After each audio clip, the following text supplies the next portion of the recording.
Hello Libra friends, I'm Annie Botticelli and welcome to my Libra December 2025 Astrology Horoscope Forecast. I'm calling the theme of this month Libra's Legendary Leap, and we'll talk about all of that goodness for you for this month. We've got the height of optimism with 7 different Sagittarius placements, all making great aspects to your Libra placements this month. We will talk all about that. This is for you if Libra is your sun sign, your moon sign, your rising sign, or any other Libra placement you're listening for. What I'm going to talk about here is part of your astrological picture. Very late degree Libra friends, so birthdays like October 15th through the rest of the sign, or 23 degree Libra placements through the rest of the sign. I suggest you additionally listen to my Scorpio report, as your very late degree friends will benefit from both readings. I've got 2 quick admin notes, and then we'll get right into the wild wonder of this month. First is that, hi, I'm Annie Botticelli. If you don't already know me, I'm an astrologer. I've been an astrologer for over 20 years. I'm an astrology teacher. I've written astrology books. I have a podcast. I have an astrology school. So I'm all about astrology. And I would love it if you love my channel, subscribe, like, share, and get ready for this magical forecast where I can prepare you for the best of this month and some challenges that you may see along the way. Second admin note is that I am having the most epic Black Friday promo. So from the time I launched these horoscopes on November 20th and until the end of November, I've got a very rare window where I will give you almost every promo I've ever offered at once when you register for my Astrology Apprenticeship Program, also known my Becoming a Professional Astrologer Mastery course.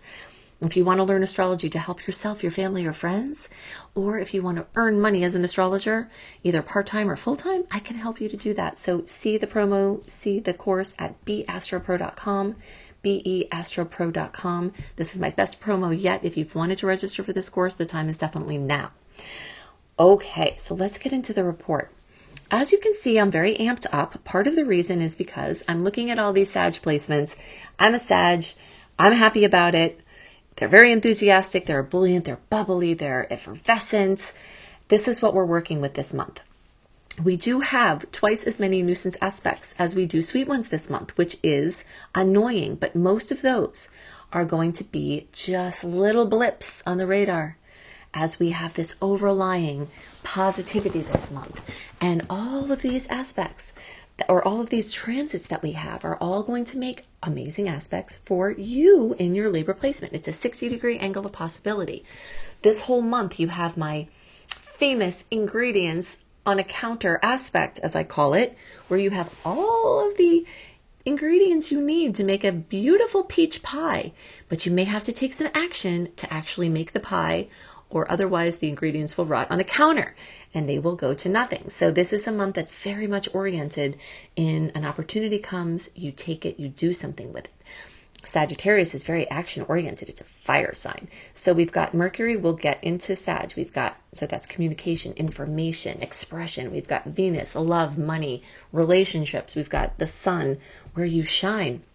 We've got Lilith, all of this power that's emanating from inside of you deep to come out for usage. We've got Mars, action. We've got Juno, partnerships and relationships. We've got the new moon in the days around December 19th.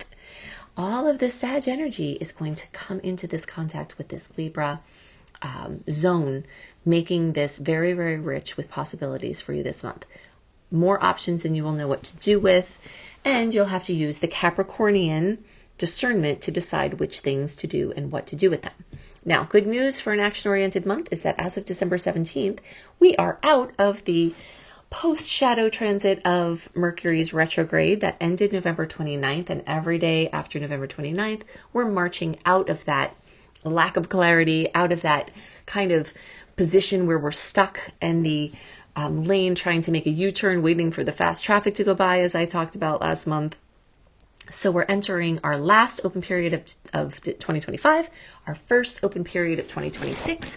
We're starting our new year out this way. So the new year will feel like a new year for once, because when we do have retrogrades early in the year, sometimes it really is very groggy and doesn't feel like one. So all of this rumping and bumping Sagittarius energy, you'll have a place to put it. Especially the second half of the month, you'll feel things a little bit confused and still needing clarity and out of the muck for the first couple of weeks. Then we'll start to open into this time of massive action. So if you follow my title analogies, until December 17th, we are kind of on the shore waiting for the tides to bring us things in to see what we're supposed to be prioritizing. Then as we have the middle of the month pass, that changes, the tides start going out. And instead of having to hang out waiting for things to come to you, you can make things happen and be aligned with the natural rhythms of the universe. Of course, you can try to make things happen anytime, but when you try to do it when the retrogrades are occurring, they just send whatever you're trying to put out right back to you. And for certain things, that's great. Short-term ventures, experiments, just things where you're playing around, not trying to do anything long-term, that's fine. But the second half of this month is for those big decisions, big purchases, big sales, big conversations, big events, big planning. And this will be a highly, highly, highly social month. All of this Sag energy gathers in your Gemini house, which is another social energy. Sagittarius tends to be very gregarious. Gemini is very social. We've got the full moon at 13 degrees of Gemini, and the days are on December 4th. So pretty much the first month or first week of the month is all in this fullness, completion, fruition, possibly drama of Gemini. But guess what? That's in an amazing angle for you too. So, and that is coming to its fullness in Libra's ninth house of Sagittarius. So you see everything goes back to this story of Sagittarius and Gemini in these great angles for you. While we're talking about the full moon, I just want to talk about that a little more, and then we'll get back to the track I was on. Fullness, completion, fruition, drama, coming to the sign and the energy of Gemini, which is conversations, information, writing, speaking, all of your relatives, like aunts, uncles, cousins, brothers, sisters, some information, something happening there. And all of you will feel the goodies coming from that. But those of you who have between 8 degrees and 18 degrees, so that's going to be like the birthdays at the very end of September, and then the first week to 10 days or so of October, and the closer to the first few days of October, you may see more obvious benefits from this because of the angle it makes for you, but it's still available for all Libra placements. And so this is activating your very big dreams, your visionary ideas, long distance travel, international business, different languages, different cultures, writing, teaching, speaking, publishing. If you're trying to launch your book, really great dates this month for that, especially as the month progresses. This month is very much about having this big vision, having these opportunities and possibilities, and then fine-tuning them with the discernment of Capricorn. Because as the month progresses, all of these Sag placements are going to move into join Vesta and Astrea in Capricorn, which is going to light up your fourth house of home and family. So you will be in housing. So you'll be seeing as the month goes on, sort of this social energy moving into this home focus, this family focus, this discipline, this getting your finances in order, this getting ready for the new year, this, getting your plan, your long-term plan together. And these kind of stars with the open stars starting from December 17th through February 12th are very much perfect for trying to long-term plan and trying to plan for that window, but also use that window as a springboard for your bigger things that you're trying to do. Something else that really helps with this legendary leap right now is all of these Sag energies are going to make trines with these long-term transits of Chiron and Eris that are going through your seventh house. All of these Sag placements are going to make the most fabulous aspect in all of astrology, the trine, with those placements. So that is where the biggest part of this legendary leap can come, because this is, an epic sort of lineup that can change how you express yourself, how you relate to people, all of your relationships, and you can enter key phases in your relationships, and old relationships can come back in a new, improved way, and new relationships can form that are very, very, very much focused on this legendary leap, this whatever it is that you're trying to do to catapult yourself into your next step. So this energy this month is very much as like an upward spiral, because Sagittarius and Gemini both have that upward spiral. And then you add in these nice aspects for Libra, and Now we're talking legendary leap, okay? So this is a really exciting time. If you have some wishes or something along the lines of what you're trying to create, those days around December 19th with that new moon are ripe and ready for you to set intentions, make wishes for those dreams that you have that you want to bring to life. If you have not done this before, writing down your new moon wishes, which also can be your birthday wishes, there are many different kinds of wishes you can make astrologically. Here's an idea, is to put it in one notebook. I've done this over time, kept one notebook for all of these wishes, and then you can go back in the next power periods and you can track what has manifested and what still needs to manifest. You can reword your wishes and intentions, but over time you'll be able to be checking off more and more things. Some things will take a long time. Like this year, I had a couple of things I had on my list for almost 10 years. Finally get checked off. But some things you'll manifest in 28 days, the time of a moon cycle, or 13 moons, the time of a lunar cycle. So this is a time for you to dig deep, dream big, make your wishes, set your intentions, get ready for the new year, wrap up the old stuff, get really prepared to have new systems in place for the kind of year that you want to have.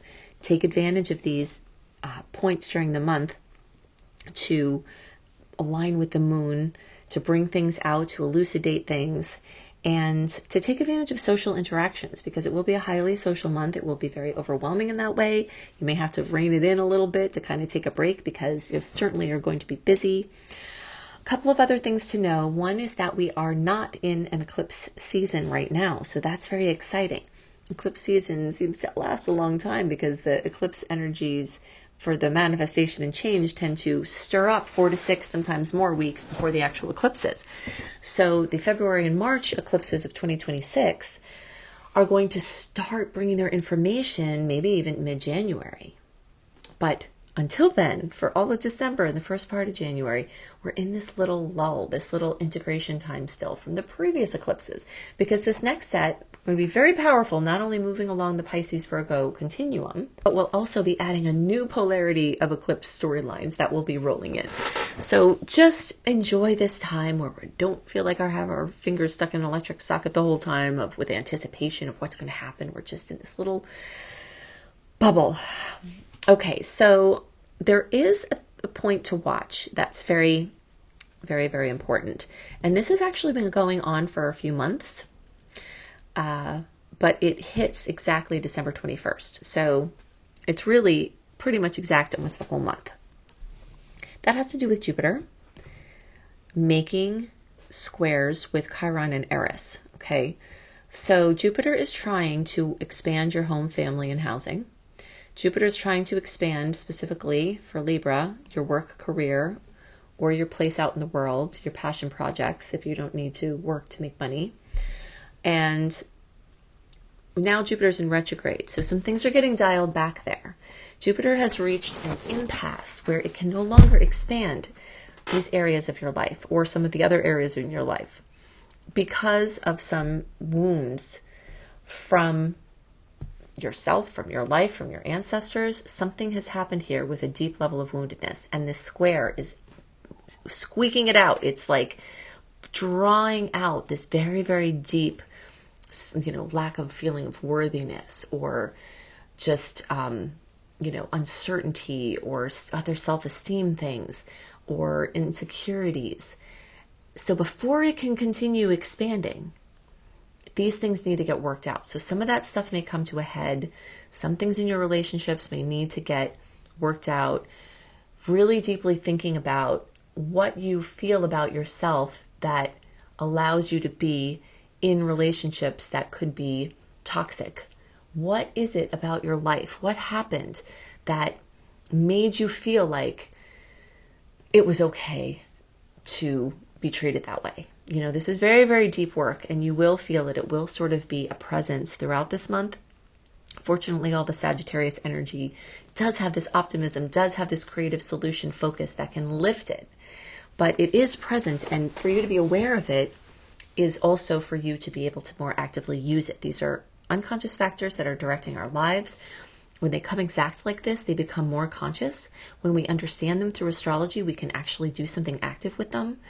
see them as they're bringing things up and actively use it for productively moving forward.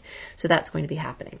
That is the hardest aspect of the whole month. We have, like I said, quite a few nuisance aspects. So if you want to see about the dates of the 18 salty aspects we have, the dates of the 9 sweet aspects that we have, plus drill down for the worst of the worst and the best of the best, lots of detail, grab your free Sweet and Salty December Star Report at anniehelpsyou.com. Also, if you want to get the 2026 Astrological Tides calendar at anniehelpsyou.com, just scroll down to the secret star portal and you will find it there.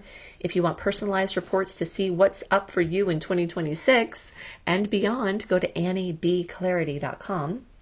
Annie, the letter B, clarity.com. All of these links are also in the notes underneath the video. Sometimes they do sync over to the podcast, sometimes they don't. And of course, remember this Black Friday promo of epic proportions, where I'm giving away almost every promo I've ever given over the time I've been teaching this course, which is I've been developing this course over more than 10 years. You will get all of those promos in this time between November 20th and the end of November when you register for my Astrology Mastery Certification course now at beastropro.com, beastropro.com. I hope you have a wonderful month. I hope you have a wonderful end of your year. I'll see you next month and I'll see you next year. Bye for now.